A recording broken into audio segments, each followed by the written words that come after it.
ಶ್ರೀಗುರುಭ್ಯೋ ನಮಃ. ನಾರಾಯಣಾಯ ಪರಿಪೂರ್ಣಗುಣಾರ್ಣವಾಯ ವಿಶ್ವೋದಯಸ್ಥಿತಿಲಯೋ ನಿಯತಿಪ್ರದಾಯ ಜ್ಞಾನಪ್ರದಾಯ ವಿಬುಧಾಸುರಸೌಖ್ಯದುಃಖಸತ್ಕಾರಣಾಯ ವಿತತಾಯ ನಮೋ ನಮಸ್ತೆ. ದೇವಂ ನಾರಾಯಣಂ ನತ್ವಾ ಸರ್ವದೋಷವಿವರ್ಜಿತಂ ಪರಿಪೂರ್ಣಂ ಗುರುಂಶ್ಚಾನ್ ಗೀತಾರ್ಥಂ ವಕ್ಷ್ಯಾಮಿ ಲೇಶತಃ. ಸಮಸ್ತಗುಣಸಂಪೂರ್ಣಂ ಸರ್ವದೋಷವಿವರ್ಜಿತಂ ನಾರಾಯಣಂ ನಮಸ್ಕೃತ್ಯ ನಾರಾಯಣಂ ನಮಸ್ಕೃತ್ಯ ಗೀತಾ ತಾತ್ಪರ್ಯಮುಚ್ಯತೆ. ನಾರಾಯಣಂ ಸುರಗುರುಂ ಜಗದೇಕನಾಥಂ ಭಕ್ತಪ್ರಿಯಂ ಸಕಲಲೋಕ ನಮಸ್ಕೃತಂ ಚ ತ್ರೈಗುಣ್ಯವರ್ಜಿತಮಜಂ ವಿಭುಮಾದ್ಯಮೀಶಂ ವಂದೇ ಭವಘ್ನಮರಾಸುರಸಿದ್ಧವಂದ್ಯಂ. ನಾರಾಯಣಂ ನಮಸ್ಕೃತ್ಯ ನರಂ ಚೈವ ನರೋತ್ತಮಂ ದೇವೀಂ ಸರಸ್ವತೀಂ ವ್ಯಾಸಂ ತತೋ ಜಯಮುದೀರಯೇತ್. ಕೃಷ್ಣಾಯ ವಾಸುದೇವಾಯ ಹರಯೇ ಪರಮಾತ್ಮನೇ ಪ್ರಣತಃ ಕ್ಲೇಶನಾಶಾಯ ಗೋವಿಂದಾಯ ನಮೋ ನಮಃ. ಶ್ರೀ ಗುರುಭ್ಯೋ ನಮಃ. ಭಗವದ್ಗೀತೆಯ 2ನೇ ಅಧ್ಯಾಯ 51ನೇ ಶ್ಲೋಕ. ಕರ್ಮಜಂ ಬುದ್ಧಿಯುಕ್ತಾ ಹಿ ಫಲಂ ತ್ಯಕ್ತ್ವಾ ಮನೀಷಿಣಃ ಜನ್ಮಬಂಧ ವಿನಿರ್ಮುಕ್ತಾಃ ಪದಂ ಗಚ್ಚಂತ್ಯನಾಮಯಂ ಅಂತ ನಿನ್ನೆ ನೋಡಿದ್ದೀವಿ.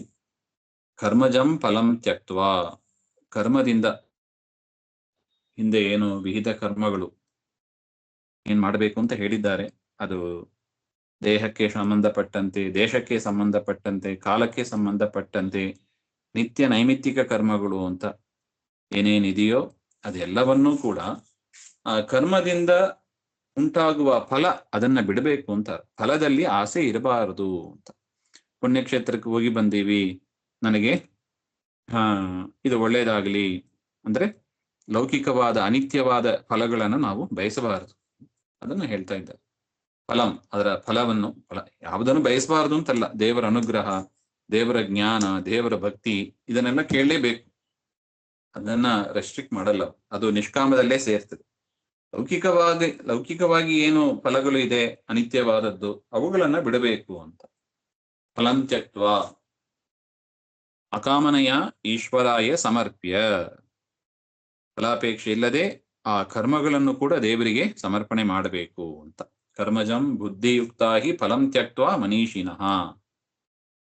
ಬುದ್ಧಿಯುಕ್ತಾ ಸಮ್ಯಕ್ ಜ್ಞಾನಿನೋ ಭೂತ್ವಾ ಪದಂ ಗಚ್ಚಂತಿ. ಈ ರೀತಿಯಾಗಿ ಕರ್ಮಗಳನ್ನು ಮಾಡ್ತಾ, ಶ್ರವಣಾದಿಗಳನ್ನು ಕೂಡ ಜೊತೆಗೆ ಮಾಡ್ತಾ, ಕರ್ಮ ಎರಡು ಆಗಬೇಕು, ಶ್ರವಣಾದಿಗಳನ್ನು ಕೂಡ ಜ್ಞಾನ ಸಂಪಾದನೆ ಮಾಡ್ತಾ ಇದ್ರೆ ಸಮ್ಯಕ್ ಜ್ಞಾನಿನೋ ಭೂತ್ವ, ಅಪರೋಕ್ಷ ಜ್ಞಾನ ಪಡೆದು ಪದಂ ಗಚ್ಚಂತಿ, ಪರಮಾತ್ಮನ ಪಾದವನ್ನ ಸೇರ್ತಾರೆ. ಸಯೋಗ ಕರ್ಮ ಜ್ಞಾನ ಸಾಧನಂ. ನೋಡಿ, ಬರೀ ಕರ್ಮ ಜ್ಞಾನ ಸಾಧನ ಅಂತ ಹೇಳ್ತಾ ಇಲ್ಲ ಆಚಾರ್ಯರು. ಸಯೋಗ ಕರ್ಮ, ಪರಮಾತ್ಮ ಮಾಡ್ತಾನೆ, ಪರಮಾತ್ಮನಿಗೆ ಸಮರ್ಪಣೆ ಮಾಡಬೇಕು, ಪರಮಾತ್ಮನ ಪ್ರೀತಿಗಾಗಿ ಮಾಡಬೇಕು, ಪರಮಾತ್ಮನಲ್ಲಿ ಭಕ್ತಿಗಾಗಿ ಮಾಡಬೇಕು ಅಂತ ತಿಳಿದು ನಾವೇನ್ ಕರ್ಮವನ್ನ ಮಾಡ್ತೀವಿ, ಆ ಕರ್ಮದಿಂದ ಮಾತ್ರ ಜ್ಞಾನ ಬರುತ್ತದೆ. ಜ್ಞಾನ ಸಾಧನಂ, ಸಯೋಗ ಕರ್ಮ ಜ್ಞಾನ ಸಾಧನಂ. ಆ ಜ್ಞಾನ, ಭಕ್ತಿಯಿಂದ ಕೂಡಿದ ಜ್ಞಾನ, ತತ್ ಮೋಕ್ಷ ಸಾಧನಂ ಇತಿ ಭಾವ. ಎಷ್ಟು ಸುಂದರ ವ್ಯಾಖ್ಯಾನ ನೋಡಿ. ಸಯೋಗ ಕರ್ಮ ಜ್ಞಾನ ಸಾಧನ, ಯೋಗದಿಂದ ಪರಮಾತ್ಮನ ಒಂದು ಎಚ್ಚರದಿಂದ ಮಾಡತಕ್ಕ, ಹೇಗಿದ್ರು ಕರ್ಮಗಳು ಹಾಗೆ ಆಗ್ತದೆ. ನಾವು ನೋಡಿದ್ದೀವಿ, ಮಲಗೋದು, ಮುಖ ತೊಳೆಯೋದು, ಸ್ನಾನ ಮಾಡೋದು, ಊಟ ಮಾಡೋದು, ಅಥವಾ ಇನ್ನು ಉಳಿದ ವ್ಯಾಪಾರಗಳನ್ನ ಮಾಡೋದು, ಹೇಗಿದ್ರು ಡೈಲಿ ರೊಟೀನ್ ಇದ್ದೇ ಇರುತ್ತದೆ. ಆದರೆ ಅದ್ರ ಜೊತೆಗೆ ಇದು ಪರಮಾತ್ಮನ ಪೂಜಾ ರೂಪವಾಗಿದೆ. ಮಲಗೋದು ಅದೊಂದು ದೇವರ ಪೂಜೆ, ಮೈ ತೊಳೆಯೋದು, ಸ್ನಾನ ಮಾಡೋದು ಅದೊಂದು ದೇವರ ಪೂಜೆ, ಊಟ ದೇವರ ಪೂಜೆ ಅಂತ ಪರಮಾತ್ಮನ ಒಂದು ಯೋಗ, ಆ ಒಂದು ಸಂಬಂಧವನ್ನ ನಾವು ಸೇರಿಸಿಕೊಂಡು ಮಾಡಿದರೆ ಅದು ಸಾಧನೆ ಆಗ್ಬಿಡುತ್ತದೆ. ಅಷ್ಟೇ ವ್ಯತ್ಯಾಸ. ಅಜ್ಞಾನಿಗಳು ದೇವರ ಎಚ್ಚರವನ್ನ ತರೋದಿಲ್ಲ. ಜ್ಞಾನಿಗಳು ದೇವರು ಮಾಡ್ತಾನೆ, ದೇವರಿಗಾಗಿ ಇದು ದೇವರಿಗೆ ಸಮರ್ಪಣೆ ಮಾಡಬೇಕು ಎಂಬ ಒಂದು ಎಚ್ಚರದಿಂದ ಮಾಡ್ತಾರಷ್ಟೆ. ಅಂತ ಒಂದು ಕರ್ಮ ಅದು ಜ್ಞಾನಕ್ಕೆ ಸಾಧನ, ಮತ್ತು ಆ ಜ್ಞಾನ ಮೋಕ್ಷಕ್ಕೆ ಸಾಧನ ಅಂತ ಈ ಶ್ಲೋಕದಲ್ಲಿ ಹೇಳ್ತಾರೆ. ಯಾಕೆ? ಪದಂ ಗಚ್ಚಂತ್ಯನಾಮಯಂ, ಪರಮಾತ್ಮನ ಪಾದವನ್ನು ಸೇರ್ಲಿಕ್ಕೆ ಇರಬೇಕಾದ ಒಂದು ಮುಖ್ಯವಾದ ಒಂದು ಉಪಾಯ ಇದು ಅಂತ ಕೃಷ್ಣ ಪರಮಾತ್ಮ ನಮಗೆ ತಿಳಿಸಿಕೊಡ್ತಾ ಇದ್ದಾನೆ. ಯದಾತೆ ಮೋಹಕಲಿಲಂ ಬುದ್ಧಿ ವ್ಯತಿತರಿಷ್ಯತಿ ತದಾ ಘಂತಾಸಿ ನಿರ್ವೇದಂ ಶ್ರೋತವ್ಯಸ್ಯ ಶ್ರುತಸ್ಯ ಚ. ಇದರ ಮೇಲೆ ಅರ್ಜುನನ ಪ್ರಶ್ನೆ. ಕಿಯತ್ ಪರ್ಯಂತಂ ಅವಶ್ಯಂ ಕರ್ತವ್ಯಾನಿ ಮುಮುಕ್ಷುನಾ ಏವಂ ಕರ್ಮಾಣಿ ಇತಿ. ಹಾಗೆ ಅಂದ್ರೆ ಈ ರೀತಿಯಾದ ಒಂದು ಕರ್ಮವನ್ನ ಎಷ್ಟು ದಿವಸಗಳು ಮಾಡಬೇಕು ಅಂತ ಒಂದು ಪ್ರಶ್ನೆ. ಆಯ್ತು ಕೃಷ್ಣ, ಅರ್ಥ ಆಯ್ತು. ಮೋಕ್ಷ ಸಾಧನೆಗೆ ಜ್ಞಾನ ಬೇಕು, ಜ್ಞಾನ ಬರಬೇಕು ಅಂದ್ರೆ ಸತ್ಕರ್ಮಗಳನ್ನ ಮಾಡಬೇಕು ಅಂತ. ಅದನ್ನ ಪೂಜಾ ರೂಪವಾಗಿ ಫಲಾಪೇಕ್ಷೆ ಇಲ್ಲದೆ ದೇವರಿಗೆ ಸಮರ್ಪಣೆ ಮಾಡ್ತಾ ಮಾಡಬೇಕು. ಹಾಗೆ ಎಷ್ಟು ದಿವಸ ಮಾಡಬೇಕು, ಎಷ್ಟು ವರ್ಷಗಳು ಮಾಡಬೇಕು, ನೆಕ್ಸ್ಟ್ ಕ್ವಶನ್. ಅದಕ್ಕೆ ಇಲ್ಲಿ ಪರಮಾತ್ಮ ಉತ್ತರ ಕೊಡ್ತಾ ಇದ್ದ. ಯದಾತೇ ಮೋಹಕಲಿನಂ, ಇದಕ್ಕಿನ್ಯಾವುದು ಟೈಮ್ ಡ್ಯೂರೇಷನ್ ಹೇಳಿಕ್ ಬರೋದಿಲ್ಲ. ಎಲ್ಲಿ ತನಕ ನಿನ್ನ ಮನಸ್ಸು ದೇವರಲ್ಲಿ ನಿಶ್ಚಲವಾಗಿ ಇರುತ್ತದೋ ಅಷ್ಟರ ತನಕ ಈ ಕರ್ಮಗಳನ್ನ, ಈ ಜ್ಞಾನ ಪಡೆಯೋದನ್ನ, ಶ್ರವಣಾದಿಗಳನ್ನ ಮಾಡ್ತಾ ಇರ್ಬೇಕು. ನಮಗನಿಸ್ಬೇಕು, ಮನಸ್ಸಿನ ಒಂದು ಕೊಳೆ ಹೋಗ್ಬೇಕಲ್ಲ. ಈಗ ಒಂದು ಬಟ್ಟೆ ಎಷ್ಟು ಸಲ ಉಜ್ಜಬೇಕು ಹಾಗಂತ ಕೇಳಿದ್ರೆ ಏನು ಉತ್ತರ ಕೊಡೋದು? 3 ಸಾರಿ ಉಜ್ಜಿದ್ರೆ ಸಾಕು ಅಂತ ಹೇಳಿಕ್ ಆಗ್ತದಾ? ಈಗೆಲ್ಲ ಮಿಷಿನ್ ಒಗೀತದೆ, ಅದು ಬೇರೆ ವಿಚಾರ. ಕೈಯಿಂದ ಒಗೆಯುವುದಾದರೆ ಎಷ್ಟು ಸಾರಿ ತಿಕ್ಕಬೇಕು ಹಾಗೆಂದ್ರೆ ಏನು ಉತ್ತರ ಕೊಡೋದು? ಕೊಳೆ ಹೋಗುವಷ್ಟು ತಿಕ್ಕಬೇಕು. ಅದೇ ಉತ್ತರ ಪರಮಾತ್ಮ ಇಲ್ಲಿ ಕೊಡ್ತಾನೆ. ಯಾವಾಗ ಎಷ್ಟು ತನಕ ಮನಸ್ಸಿನಲ್ಲಿ ಇರತಕ್ಕ ಮೋಹ, ಜಗತ್ತಿನಲ್ಲಿ ಇರೋದೇ ಸುಖ, ಜಗತ್ತಿನ ಪದಾರ್ಥಗಳೇ ಸುಖ, ಜಗತ್ತಿನಲ್ಲಿ ಇರುವ ಬಂಧು ಬಾಂಧವರೇ ನಮಗೆ ಆತ್ಮೀಯರು, ಹಾಗೆ ಎಂಬ ಒಂದು ಮೋಹ, ಅಟ್ಯಾಚ್ಮೆಂಟ್, ಓವರ್ ಅಟ್ಯಾಚ್ಮೆಂಟ್ ಅಂತಾರೆ, ಅದು ಎಲ್ಲಿ ತನಕ ಇರುತ್ತದೋ ಅಲ್ಲಿ ತನಕ ಕೊಳೆ ಇದೆ ಅಂತ ಅರ್ಥ. ಅದೆಲ್ಲ ಹೋಗಬೇಕು. ಅದು ಹೋಗುವ ತನಕ ಈ ಕೆಲಸಗಳನ್ನ ಮಾಡ್ತಾ ಇರಬೇಕು. ಹಾಗೆ ಅಂತ. ಯದಾತೆ ಮೋಹಕಲಿನಂ ಬುದ್ಧಿ ವ್ಯತಿತರಿಷ್ಯತಿ ತದಾ ಗಂಧಾಸಿ ನಿರ್ವೇದಂ. ಆಗ ನೀನು ಕೇಳಿದ್ದು, ಅರ್ಥ ಮಾಡಿಕೊಂಡದ್ದು ಎಲ್ಲವೂ ಕೂಡ ನಿನಗೆ ಪ್ರಾಕ್ಟಿಕಲ್ ಆಗಿ ನಿನ್ನ ಅನುಭವಕ್ಕೆ ಉಪಯುಕ್ತವಾಗ್ತದೆ. ಅಲ್ಲಿ ತನಕ ಒಂದು ಏರ್ಲಿ ಸ್ಟೇಜ್ ಅಲ್ಲಿ ಇರ್ತೀವಿ ನಾವು ಅಷ್ಟೇ. ಅದು ಪಕ್ವ ಆಗಬೇಕು. ಪಕ್ವವಾಗಿ ಸಂಪೂರ್ಣವಾಗಿ ಮನಸ್ಸಿನಲ್ಲಿ ಇದ್ದ ಕಾಮಕ್ರೋಧಾದಿ ಕೊಳೆಗಳು ಹೋಗಿ ಪರಮಾತ್ಮನಲ್ಲೇ ಮನಸ್ಸು ಅಚಲವಾಗಿ ಇರಬೇಕು. ಅಂದ್ರೆ ಅನಾಯಾಸವಾಗಿ ದೇವರ ಸ್ಮರಣೆನೇ ಬರಬೇಕು. ಆರಂಭದಲ್ಲಿ ಸ್ವಲ್ಪ ಬಲಾತ್ಕಾರ ಮಾಡಿ, ಒಂದು ಬಲವಂತ ಮಾಡಿ ದೇವರ ವಿಚಾರನ ಎಳ್ಕೊಂಡು ಬರಬೇಕು ನಾವು. ಆದರೆ ಅಭ್ಯಾಸ ಮಾಡ್ತಾ ಅದನ್ನೇ ಯೋಗಾಭ್ಯಾಸ ಅಂತ ಕರಿತೀವಿ. ಪರಮಾತ್ಮನ ಜೊತೆಗೆ ಒಂದು ಯೋಗ, ಆ ಒಂದು ಸಂಪರ್ಕ, ಆ ಒಂದು ಕನೆಕ್ಷನ್, ಅದು ಸದಾ ಇದಿರ್ಬೇಕು ನಮಗೆ. ಆರಂಭದಲ್ಲಿ ಬಲಾತ್ಕಾರವಾಗಿ ಎಳ್ಕೊಂಡು ತರಬೇಕು. ಅದರ ಅಭ್ಯಾಸ ಆಗ್ತಾ ಆಗ್ತಾ ಆ ದೇವರ ಸ್ಮರಣೆ ಅನಾಯಾಸವಾಗಿ ಬಂದ್ಬಿಡುತ್ತದೆ. ಆ ಸ್ಥಿತಿಗೆ ತಲುಪಬೇಕು ಅಂತ. ತಸ್ಮಾತ್ ಬ್ರಾಹ್ಮಣ ಪಾಂಡಿತ್ಯಂ ನಿರ್ವಿದ್ಯೇತಿ ನಹಿ ತತ್ರ ವೈರಾಗ್ಯಂ ಉಪಪದ್ಯತೆ ತಥಾ ಸತಿ. ವೈರಾಗ್ಯ ಬರಬೇಕು. ಲೋಕದಲ್ಲಿ ಇರತಕ್ಕದ್ದು ಯಾವುದು ನಮ್ಮ ಜೊತೆಗೆ ಬರೋದಲ್ಲ, ಎಲ್ಲವೂ ಅನಿತ್ಯ. ಬಾಯಲ್ಲಿ ಹೇಳ್ತೀವಿ, ಆದರೆ ಮನಸ್ಸಿನಲ್ಲಿ ಅದು ನಾಟಬೇಕು, ಮನಸ್ಸಿನಿಂದ ಬರಬೇಕು. ಹಾಗೆಂತೇಳಿ ದೇವರ ವಿಚಾರದಲ್ಲಿ ವೈರಾಗ್ಯ ಬಂದ್ಬಿಟ್ರೆ ಜ್ಞಾನಿಗಳಿಗೆ ಆ ರೀತಿಯಾಗಿ ಬರೋದಿಲ್ಲ ಅಂತಾರೆ ನೋಡಿ. ತಥಾ ಸತಿ ಪಾಂಡಿತ್ಯ ರೀತಿ ಸ್ಯಾತ್ ನಚ ಜ್ಞಾನಿನಾಂ ಭಗವನ್ ಮಹಿಮಾದಿ ಶ್ರವಣೆ ವಿರಕ್ತಿ ಭವತಿ. ಜ್ಞಾನಿಗಳಿಗೆ ಪರಮಾತ್ಮನ ಮಹಿಮೆಯನ್ನ ಕೇಳೋದು ಸಾಕು ಅಂತ ಅನಿಸೋದಿಲ್ಲ ಅಂತ. ಭಗವದ್ಗೀತಾ 2 ಚಾಪ್ಟರ್ ಕೇಳಿದ್ದೇವಿ, ಸಾಕು, 3ನೇ ಚಾಪ್ಟರ್ ಕೇಳೋದು ಬೇಡ ಹಾಗೆ ಅಂತ ಅನಿಸೋದಿಲ್ಲವಂತ. ಇನ್ನೂ ಕೇಳಬೇಕು. ದೇವರನ್ನು ಕುರಿತು ತಿಳಿಬೇಕಾದ ವಿಚಾರ ತುಂಬಾ ಇದೆ. ಅನಂತ ಕಲ್ಯಾಣ ಗುಣ ಪರಿಪೂರ್ಣ ಸ್ವಾಮಿ, ಎಷ್ಟು ತಿಳ್ಕೊಂಡ್ರು ಕಡಿಮೆನೆ. ಅದರಿಂದ ಜ್ಞಾನಿಗಳಿಗೆ ಸಾಕು ಅಂತ ಅನಿಸೋದಿಲ್ಲ. ದೇವರ ವಿಷಯದಲ್ಲಿ ವಿರಕ್ತಿ ಬರೋದಿಲ್ಲ, ಲೌಕಿಕ ವಿಷಯದಲ್ಲಿ ವಿರಕ್ತಿ ಬರಬೇಕು ಅಂತ ಅದರ ಅಭಿಪ್ರಾಯ. ಶುಕಾಚಾರ್ಯರಿಗೆ, ಶುಕ ಮೊದಲಾದ ಜ್ಞಾನಿಗಳಿಗೆ ಆ ರೀತಿಯಾಗಿ ಅನುಷ್ಠಾನ ಮಾಡ್ತಾ ಇದ್ದಾರೆ. ಅನುಷ್ಠಾನಾಚ್ಚ ಶುಕಾದೀನ ನಚ ತೇಷಾಂ ಫಲಂ ನಾಸ್ತಿ ತಸ್ಯೈವ ಮಹತ್ಸುಖತ್ವ ತೇಷಾಂ. ಇನ್ನು ಅಪರೋಕ್ಷ ಜ್ಞಾನ ಆದ ಮೇಲೂ ಕೂಡ ಇದನ್ನ ಮಾಡಬೇಕಾ ಅಂದ್ರೆ ಹೌದು, ಅಪರೋಕ್ಷ ಜ್ಞಾನ ಆದ ಮೇಲೂ ಕೂಡ ಈ ಕೆಲಸಗಳನ್ನ, ಈ ನಿಷ್ಕಾಮನೆಯಿಂದ ಈ ಯೋಗ ಅದನ್ನ ಅಭ್ಯಾಸ ಮಾಡಿದರೆ ಮೋಕ್ಷದಲ್ಲಿ ಹೆಚ್ಚು ಆನಂದ ಆಗ್ತದೆ.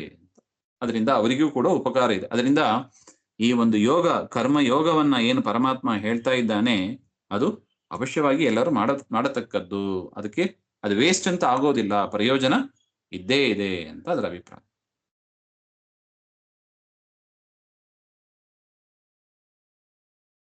ಶ್ರುತಿ ವಿಪ್ರತಿಪನ್ನ ಅಥ ನ ವೈರಾಗ್ಯಂ ಶ್ರುತಾದೌ ಅತ್ರ ವಿವಕ್ಷಿತಂ ನಚ ಸಂಕೋಚೆ ಮಾನಂ ಕಿಂಚಿತ್ ವಿದ್ಯಮಾನ ಇತರತ್ರ ಪ್ರಯೋಗೆ ಮಹದ್ಭಿಃ ಶ್ರವಣೀಯಸ್ಯ ಶ್ರುತಸ್ಯ ಚ ವೇದಾದೇಹ ಫಲಂ ಪ್ರಾಪ್ಸ್ಯಸಿ ಇತ್ಯರ್ಥಃ.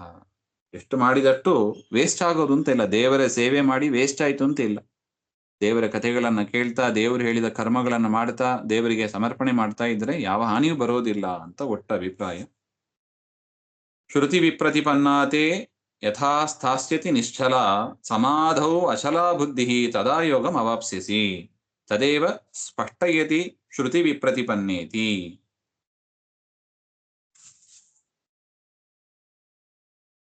ಪೂರ್ವಂ ಶ್ರುತಿಭಿಃ ವೇದೈಃ ವಿಪ್ರತಿಪನ್ನಾಃ ವಿರುದ್ಧಾ ಸತಿ. ಯದಾ ವೇದಾರ್ಥ ಅನುಕೂಲೇನ ತತ್ವನಿಶ್ಚಯೇನ ವಿಪರೀತ ವಾಗ್ಭಿರಪಿ ನಿಶ್ಚಲ ಭವತಿ. ಅಂದ್ರೆ ಯಾವಾಗ ತನಕ ಇದನ್ನ ಮಾಡಬೇಕು ಅಂದ್ರೆ ವೇದಗಳಿಗೆ ವಿರುದ್ಧವಾಗಿ ಯಾರಾவது ಹೇಳ್ತಾರೆ ಅಂತ ಇಟ್ಕೊಳ್ಳಿ. ಆಗ ಏನ್ ಹೇಳ್ತೀವಿ ನಾವು, ಇಲ್ಲ ಇಲ್ಲ ನೀವು ಹೇಳ್ತಾ ಇರೋದು ವೇದಕ್ಕೆ ಸಮ್ಮತ ಅಲ್ಲ, ವೇದಕ್ಕೆ ವಿರುದ್ಧವಾಗಿದೆ ಹಾಗೆ ಅಂತ ಹೇಳಿ ಈ ರೀತಿಯಾದ ಗುರುಗಳು ಹೇಳಿದ ವ್ಯಾಖ್ಯಾನವೇ ಸರಿ ಹಾಗೆ ಎಂಬ ಒಂದು ಆ ಮನಸ್ಸಿನ ಒಂದು ಸ್ಥಿರತೆ ನಮಗೆ ಡೌಟ್ ಆಗಿಬಿಡಬಾರ್ದು. ಓ ಬೇರೆಯವರು ಏನಾದ್ರು ಕೇಳಿದ್ರು ಇದೋ ಅದೋ ಹಾಗೆಂಬ ಒಂದು ಸಂಶಯ ಬಂದ್ಬಿಡಬಾರ್ದು. ಆ ತರ ಸಂಶಯಗಳು ಇಲ್ಲದೆ ಈ ರೀತಿಯಾಗಿ ಸರ್ವೋತ್ತಮನೇ, ಹರಿಯೇ ಸರ್ವೋತ್ತಮ, ಜಗತ್ ಸತ್ಯ ಇತ್ಯಾದಿ ಪ್ರಮೇಯಗಳಲ್ಲಿ ಬೇರೆಯವರು ವೇದಗಳಿಗೆ ವಿರುದ್ಧವಾಗಿ ಹೇಳಿದ್ರೂ ಕೂಡ ಅದು ಸರಿಯಲ್ಲ, ಈ ರೀತಿಯಾದ ಒಂದು ಶಾಸ್ತ್ರಗಳ ಅಭಿಪ್ರಾಯವೇ ಸರಿಯಾದದ್ದು ಎಂಬಾರ ಮಟ್ಟಿಗೆ ಪಕ್ವ ಆಗಿರ್ಬೇಕು ಮನಸ್ಸು. ಅಲ್ಲಿ ತನಕ ಇದನ್ನೆಲ್ಲ ಮಾಡಬೇಕು ಅಂತ ಒಟ್ಟ ಅಭಿಪ್ರಾಯ. ತತಶ್ಚ ಸಮಾಧೋ ವಚಲ ಬ್ರಹ್ಮ ಪ್ರತ್ಯಕ್ಷ ದರ್ಶನೇನ ಭೇರೀತಾಡನಾದಾವಪಿ ಪರಮಾನಂದ ಮಗ್ನತ್ವಾತ್. ಈ ರೀತಿಯಾಗಿ ಎಚ್ಚರದಲ್ಲಿ ಇರುವಾಗ ಈ ರೀತಿಯಾಗಿ ಇರ್ತಾರೆ. ಈಗ ರಾಯರ ಚರಿತ್ರೆ ತಗೋಬಹುದು. ಏನಾರು ಒಂದು ಹೋಗಿ ಅವರ ಹತ್ರ ಯಾರಾದ್ರೂ ಶಾಸ್ತ್ರ ವಿರುದ್ಧವಾಗಿ ಹೇಳಿದ್ರೆ ಇಲ್ಲ ಇದು ಸರಿಯಲ್ಲ ಹಾಗೆ ಅಂತ ಅವರು ಅದಕ್ಕೆ ತಪ್ಪಾಗಿ ಹೇಳಿದ್ದನ್ನ ರಿಜೆಕ್ಟ್ ಮಾಡಿ ಇದೇ ಸರಿಯಾದ ಅರ್ಥ ಅಂತ ನಿರ್ಣಯ ಕೊಡುವಷ್ಟು ಜ್ಞಾನ ಅವರಲ್ಲಿ ಬೆಳೆದಿದೆ ಅಲ್ವೇ, ಅದನ್ನ ನಾವು ಕಾಣ್ತೀವಿ ಅವರ ಚರಿತ್ರೆಯಲ್ಲಿ. ಇನ್ನು ಧ್ಯಾನಾಸಕ್ತರಾಗಿ ಇರುವಾಗ ಪರಮಾತ್ಮನ ಅಪರೋಕ್ಷ ಜ್ಞಾನ, ಪರಮಾತ್ಮನನ್ನು ಕಾಣ್ತಾ ಧ್ಯಾನ ಅವಸ್ಥೆಯಲ್ಲಿ, ಸಮಾಧಿ ಅವಸ್ಥೆ ಅಂತ ಕರೀತಾರೆ. ಆ ಸಮಾಧಿ ಅವಸ್ಥೆಯಲ್ಲಿ ಇರುವಾಗ ಪಕ್ಕದಲ್ಲಿ ಬೇರಿಯನ್ನು ಹೊಡೆದ್ರು ಕೂಡ ಅವರಿಗೆ ಎಚ್ಚರ ಆಗೋದಿಲ್ಲ. ಯಾಕೆ? ಪರಮಾತ್ಮನನ್ನು ನೋಡ್ತಾ ಪರಮಾತ್ಮನ ಚಿಂತನೆ ಮಾಡ್ತಾ ಆನಂದ ಮಗ್ನರಾಗಿ ಇರ್ತಾರೆ ಅವರು. ಪರಮಾತ್ಮನ ಧ್ಯಾನ ಮಾಡ್ತಾ ಚಿಂತನೆ ಮಾಡ್ತಾ ಆನಂದ ಮಗ್ನರಾಗಿ ಇರ್ತಾರೆ. ಅವರ ಪಕ್ಕದಲ್ಲಿ ಒಂದು ಬೇರಿ ನಗಾರಿ ಹೊಡೆದರೂ ಕೂಡ ಅದರಿಂದ ಅವರು ಎಚ್ಚೆತ್ತುಕೊಳ್ಳೋದಿಲ್ಲ. ಆಗ ನೀನು ಯೋಗವನ್ನ ಮುಟ್ಟಿದ್ದೀಯಾ ಹಾಗೆ ಅಂತ. ನಿಜವಾದ ಯೋಗದ ಲಾಭ ಅಲ್ಲಿ ನಮಗೆ ಸಿಗ್ತದೆ ಅಂತ. ಪರಮಾನಂದ ಆಗಬೇಕು ದೇವರ ಚಿಂತನೆ ಮಾಡ್ತಾ ಇರುವಾಗ. ಅಲ್ಲಿ ತನಕ ನೀವು ಇದನ್ನ ಮಾಡಬೇಕು. ಬ್ರಹ್ಮ ಪ್ರತ್ಯಕ್ಷ ಆಚಾರಾಗಿ ಬರೀತಾರೆ. ಬ್ರಹ್ಮ ಪ್ರತ್ಯಕ್ಷ ದರ್ಶನೇನೆ ಭೇರಿತಾಡನಾದಾವಪಿ ಪರಮಾನಂದ ಮಗ್ನತ್ವ ತದಾ ಯೋಗಂ ಅವಾಪ್ಸಿಸಿ. ಆಗ ನೀನು ಯೋಗವನ್ನ ಪಡೆದಿದ್ದಿ ಅಂತ ಆಗ್ತದೆ. ಉಪಾಯ ಸಿದ್ಧೋ ಭವಸಿ ಇತ್ಯರ್ಥ. ಉಪಾಯ ಸಿದ್ಧವಾಯಿತು ಅಂತ ಅರ್ಥ ಅಂತ. ಅರ್ಜುನ ಉವಾಚ. ಅಂತವರನ್ನ ಸ್ಥಿತಪ್ರಜ್ಞರು ಅಂತ ಕರೀತಾರೆ. ಎಚ್ಚರದಲ್ಲಿ ಇರುವಾಗ ಪರಮಾತ್ಮನ ಕುರಿತಾಗಿ ಏನೇ ವಿರುದ್ಧವಾಗಿ ಹೇಳಿದರೂ ಕೂಡ ಅವರ ಮನಸ್ಸು ಚಂಚಲ ಆಗೋದಿಲ್ಲ. ಧ್ಯಾನಾಸಕ್ತರಾಗಿ ಅವರು ಇದ್ದಾಗಲೂ ಕೂಡ ಭೇರಿತಾಡನಾದಿಗಳಿಂದ ಅವರು ವಿಚಲಿತರಾಗೋದಿಲ್ಲ. ಆನಂದ ಮಗ್ನರಾಗಿ ಪರಮಾತ್ಮನ ನೋಡ್ತಾ ಅವರು ಇರ್ತಾರೆ. ಅರ್ಜುನ ಕೇಳ್ತಾನೆ, ಸ್ಥಿತಪ್ರಜ್ಞಸ್ಯ ಕಾ ಭಾಷಾ ಸಮಾಧಿಸ್ತಸ್ಯ ಕೇಶವ ಸ್ಥಿತದೀಹಿ ಕಿಂ ಪ್ರಭಾಷೇತ ಕಿಮಾಸೀತ ವ್ರಜೇತ ಕಿಂ. ಸ್ಥಿತಾ ಪ್ರಜ್ಞಾನಾನಂ ಯಸ್ಯ. ಸ್ಥಿತಪ್ರಜ್ಞಾ ಅಂದ್ರೆ ಯಾರ ಜ್ಞಾನ ಸ್ಥಿರವಾಗಿ ಇದೆಯೋ, ಎರಡವಸ್ಥೆ, ಎಚ್ಚರಾವಸ್ಥೆ ಇರಲಿ ಅಥವಾ ಧ್ಯಾನಾವಸ್ಥೆಯಲ್ಲಿ ಇರಲಿ, ಧ್ಯಾನದಲ್ಲಿ ಇರುವಾಗಲೂ ಅಷ್ಟೇ, ಎಚ್ಚರದಲ್ಲಿ ಇರುವಾಗಲೂ ಅಷ್ಟೇ, ಅವರು ದೇವರಲ್ಲೇ ಮನಸ್ಸಿಟ್ಟವರಾಗಿ ಪ್ರಜ್ಞೆ ಉಳ್ಳವರಾಗಿ ಇರ್ತಾರೆ. ಅಂತವರ ಲಕ್ಷಣ ಏನು ಅಂತ ಅರ್ಜುನ ಕೇಳ್ತಾನೆ. ಸ್ಥಿತಪ್ರಜ್ಞರು ಹೇಗೆ ಇರ್ತಾರೆ? ಉಕ್ತಂ ಲಕ್ಷಣಂ ಅನುವದತಿ ಲಕ್ಷಣಾಂತರಂ ಪೃಚ್ಛಾಮಿ ಇತಿ ಜ್ಞಾಪಯಿತಂ ಸಮಾಧಿಸ್ತಸ್ಯ. ಹೌದು, ಎಚ್ಚರದಲ್ಲಿ ಇರುವಾಗ ನೀವು ಹೇಳಿದ್ರಿ ಸ್ಥಿತಪ್ರಜ್ಞರಾಗಿ ಯಾರೇ ವೇದ ವಿರುದ್ಧವಾಗಿ ಯಾರೇ ಹೇಳಿದರೂ ಕೂಡ ಅದನ್ನ ರಿಜೆಕ್ಟ್ ಮಾಡಿ ಸರಿಯಾದ ಅರ್ಥವನ್ನು ಅವ್ರು ಹೇಳ್ತಾರೆ ಅಂತ. ಸಮಾಧಿಸ್ತಸ್ಯ, ಸಮಾಧಿಯಲ್ಲಿ ಇರುವಾಗ ಹೇಗಿರ್ತೀರಿ ಎಂಬ ಅದನ್ನ ಅರ್ಜುನ ಕೇಳ್ತಾ ಇದ್ದಾನೆ. ಆಚಾರ್ಯರು ಅದಕ್ಕೂ ಉತ್ತರ ಕೊಟ್ಟಿದ್ದಾರೆ. ಬೇರೀತಾಡನಾದಿಗಳು ಆದಾಗಲೂ ಕೂಡ ಅವನಿಗೆ ಎಚ್ಚರನೇ ಇರೋದಿಲ್ಲ ಹಾಗೆ ಅಂತ ನಾವು ನೋಡ್ತೀವಿ ನೋಡಿ. ಶಮೀಕರು ಅವರ ಕೊರಳಲ್ಲಿ ಪರೀಕ್ಷಿತ್ ರಾಜ ಬಂದು ನೋಡ್ತಾನೆ. ಬಾಯಾರಿತು ಅಂತ ಬರ್ತಾನೆ ಪರೀಕ್ಷಿತ್ ರಾಜ, ಭಾಗವತದಲ್ಲಿ ಬರ್ತದೆ. ಬಾಯಾರಿತು ಅಂತ ಬಂದಾನೆ. ಶಮೀಕರು ತಪಸ್ಸಿನಲ್ಲಿ ಇದ್ದಾರೆ. ಇವರು ಮಾಡೋದು ನಿಜವಾದ ತಪಸ್ಸು ಅಥವಾ ಏನೋ ನಾಟಕ ಮಾಡ್ತಾ ಇದ್ದಾರೋ ಹಾಗೆ ಅಂತ ಪರೀಕ್ಷಿತ ರಾಜನಿಗೆ ಸಂಶಯ ಬಂದೋಯ್ತು. ಅಲ್ಲೇ ಒಂದು ಹಾವು ಸತ್ತು ಬಿದ್ದಿತ್ತು. ಅದನ್ನ ಅವರ ಕೊರಳಲ್ಲಿ ಹಾಕ್ತಾನೆ.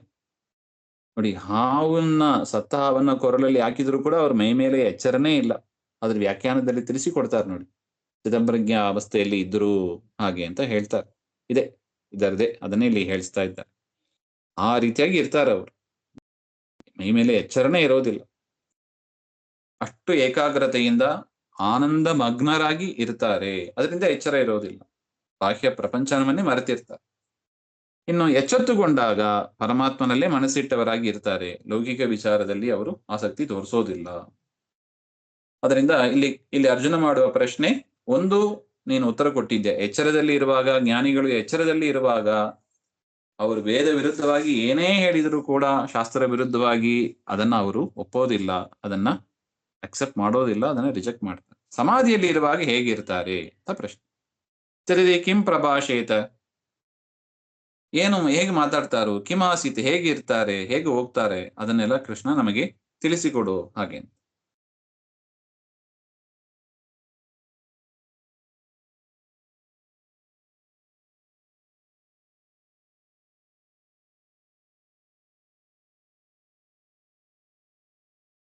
ಅಲ್ಲ, ಅರ್ಜುನನಿಗೆ ಗೊತ್ತಿಲ್ಲವ ಇದೆಲ್ಲ? ಅರ್ಜುನ ಸ್ವತಃ ತಾನು ಸ್ಥಿತಪ್ರಜ್ಞನೆ. ದೇವತೆಗಳಾಗಿರ್ಬೇಕು ಅಂದ್ರೆ ಅವರು ಅಪರೋಕ್ಷ ಜ್ಞಾನಿಗಳಾಗಿ ಆಗಿರ್ಬೇಕು. ಅದನ್ನೇ ಆಚಾರ್ಯರು ಇಲ್ಲಿ ಹೇಳ್ತಾ ಇದ್ದಾರೆ. ಜಾನಂತಿ ಪೂರ್ವರಾಜಾನೋ ದೇವರ್ಷಯಸ್ತಥೈವ ಹಿ ತಥಾಪಿ ಧರ್ಮಾನ್ ಪೃಚ್ಛಂತಿ ವಾರ್ತಾಯೈ ಗುಹ್ಯವಿತ್ತಯೇ ನತೇ ಗುಹ್ಯ ಪ್ರತೀಯಂತೆ ಪುರಾಣೇಶು ಅಲ್ಪಬುದ್ಧಿನಾ ಮಿತಿ ವಚನಾತ್. ಹೇಗಿರ್ತಾರೆ, ಹೇಗೆ ಹೋಗ್ತಾರೆ ಹಂಗಂತೆಲ್ಲ ಅರ್ಜುನನಿಗೆ ಗೊತ್ತಿಲ್ಲವ ಅಂದ್ರೆ ಅರ್ಜುನನಿಗೆ ಗೊತ್ತಿದೆ. ಆದ್ರೂ ಕೂಡ ಹಿಂದಿನ ರಾಜರು, ದೇವತೆಗಳು, ಋಷಿಗಳು ಎಲ್ಲರೂ ಕೂಡ ಧರ್ಮಗಳನ್ನ ಕೇಳ್ತಾರೆ. ಯಾಕೆ?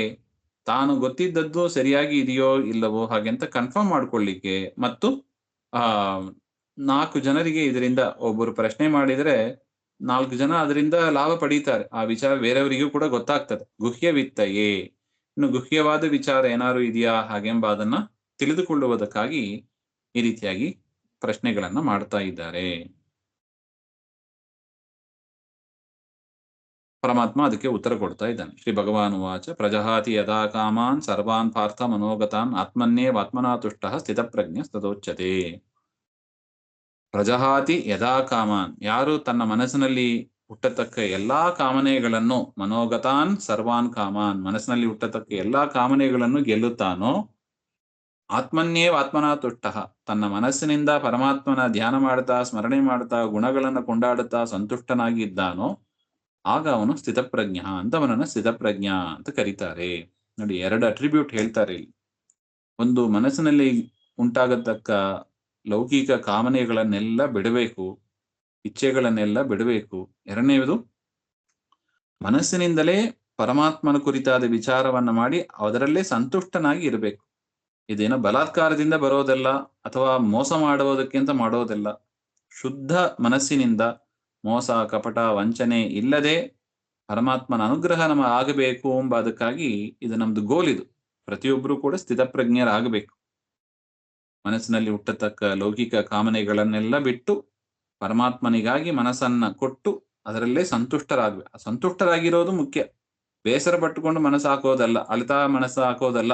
ಸಂತೋಷವಾಗಿ ಮಾಡುವ ಕೆಲಸಗಳನ್ನ ಸಂತೋಷವಾಗಿ ಮಾಡಿ ಆ ಸ್ಥಿತಿಯನ್ನ ನಾವು ತಲುಪಬೇಕು ಅಂತ. ಇದು ಹೇಳಿದ್ರಲ್ವ ಹಿಂದೆ, ಯೋಗ, ಕರ್ಮಯೋಗದ ಗುರಿ ಇದು, ಸ್ಥಿತಪ್ರಜ್ಞರಾಗ್ತಾರೆ.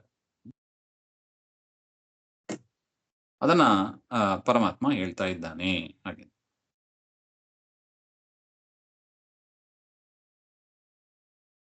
ನೋಡಿ, ವಿಷಯಾಂಸ್ತು ಪರಿತ್ಯಜ್ಯ ರಾಮೇ ಸ್ಥಿತಿಮತಸ್ತತಃ ದೇವಾದ್ಭವತಿ ವೈತುಷ್ಟಿ ನಾಣ್ಯಥಾತು ಕಥಂಚನ ಇತಿ ನಾರಾಯಣ ಕಲ್ಪೆ ಅತಃ ನಾತ್ಮ. ಹಾಗೆ ವಿಷಯಾಂಸ್ತು ಪರಿತ್ಯಜ್ಯ, ಎಲ್ಲಾ ವಿಷಯ ಭೋಗಗಳನ್ನು ಪರಿತ್ಯಾಗ ಮಾಡಬೇಕು.